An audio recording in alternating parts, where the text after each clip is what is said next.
Hey guys, and welcome to my channel. My name is Karen and welcome to our Irish family. So today I'm going to be doing another trying to conceive TTC update. So we are trying to conceive baby number 2, and I do have more videos from baby number 2's TTC journey. If you are interested, I will have them in the description for you. And I also have my videos, my trying to conceive videos for baby number 1, and also the cycle that we did get pregnant via IUI. I will have those linked for baby number 1, which is Ava. If you have been following my channel for a while, she is gonna be 3 in a month. In 1 month, can't believe it. But today I want to go over a couple of things, how my appointments at the fertility clinic went, and we also have done our IUI, and I wanted to just speak about that. So I got my period on February 1st, and on that day, it was a Friday, I went up to my clinic and I did do a video on that where I talk about my baseline ultrasound and the medication I received, and I will have that linked for you to check out so you can see the meds that I was on.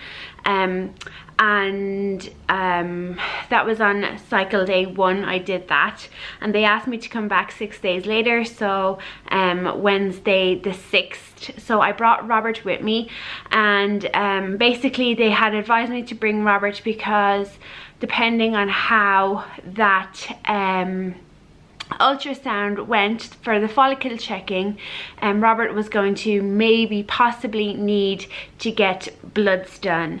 So Robert did his semen analysis back in November, and at the time he also got his EU blood virals done, which checks if he has like hepatitis, HIV and that sort of stuff. And there is a time limit of that of 90 days, and basically the 90 days is going to be up on Wednesday the 13th of Tuesday the 12th of February. So this is the 6th of February, so depending what happened on the day the 6th with my follicle check, Robert may have needed to get that done again, which means we would have had to pay another 150 euros. But at that follicle check, she said that I have a good size follicle on my right ovary, and we may get away with not needing Robert to do another bloods. So she told me to come back up on Friday the 8th. So again, I went back up to Dublin City on my own on Friday the 8th, and my follicle was 17 millimeters on my right, nothing happening on my left. So I had one follicle at 17 millimeters, so they said this is perfect, Robert won't need to get his bloods done.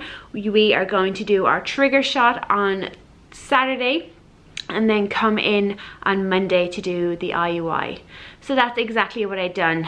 On Friday night, I took my last shot of Gonalef. On Saturday at midnight, I did my trigger shot, which is the overdrill. I did that, and then on Monday morning at 9 AM, Robert went in and gave his sample, and then we came back at half 12, and I did the IUI. So just on the IUI side of things, so basically what it is, so Robert gave his sample, as I said, in the morning, and they washed that and they put back all of the good sperm. So we abstained for 60 hours, so he had a 60-hour build-up for that, and after wash he had 7.5 million or something like this, 7.5 million, and like 90-something% motility in that. They said it was exactly what they wanted it to be. And in contrast to that, we had, for our first IUI when we conceived Ava, we had a count of just about 6 million with 75% motile. motility, so we did have like an extra million and a bit, and a lot more of them had better motility. So they said that it was a good sample, it was exactly what we needed, and they were happy enough to go ahead with the IUI. So into the room, and once I was in position and stuff, basically they just wash, they kind of just do like a swipey wash down of the area, and then they put the speculum in. So the speculum goes in dry, they don't use any lubrication or anything, so it went in dry, and it was quite uncomfortable. It definitely was more uncomfortable than what I remember from the first time around. So it was very uncomfortable. It took her a while to get it in place, because she said my cervix is quite posterior, so she did have to put a lot of pressure down to try and get it in place.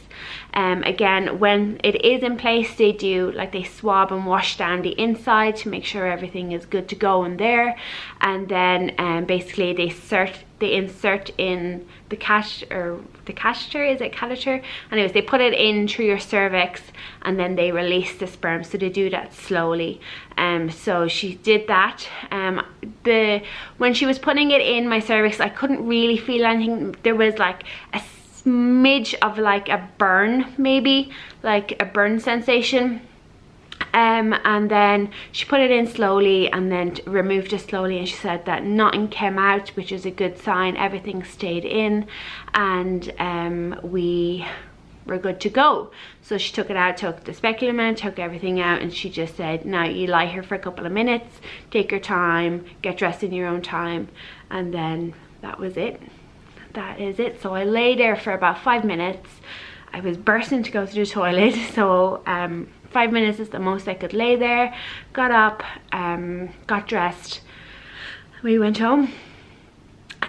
So they advised us to have sex the next day after the IUI, and then the following day as well.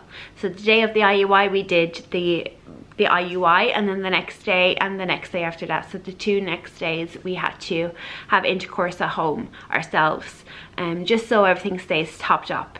And that is what we done. We did as was advised. On the day after, so we had the IUI on Monday the 11th. So on Tuesday the 12th, I had lots of kind of aches and pains down in the general area, and obviously those could be ovulation pains. Like my ovaries, at one stage I stood up kind of quickly, and like I got massive cramps in kind of like what I would assume my ovary area. And then also because the speculum did hurt, there was kind of like some pain down in the vaginal area as well. But it wasn't awful, like I couldn't not walk around, I couldn't not do things, it was just uncomfortable, you know. So that was on the 12th. And then also on the 12th I started to do my progesterone gel. So basically you do them vaginally. It's just kind of like this little gel thing, you pump it in, do twice a day, 12 hours apart. So I have been doing that. So I'm going to include my fertility friend chart. I forgot to wear my device on cycle day 11, the day that we did, or the night of cycle day 10. So when I woke up on the day of my IUI, I don't have a temperature, and so today is cycle day 14 that I'm recording this, and my temp is being really slow to rise. So I'm not quite sure, you know, you get all these doubts and you overthink these things and whatever. I think I did ovulate, but I don't know if it was a good ovulation. In the last cycle where I did conceive Ava, you know, my temperature shot right up, you know, which is a sign of a good strong ovulation.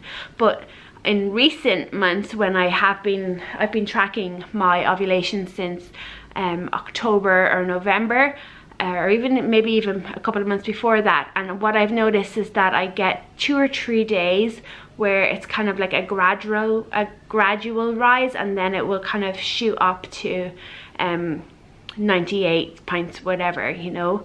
So it is hard to say because I missed that temperature on cycle day 11 when I did my IUI.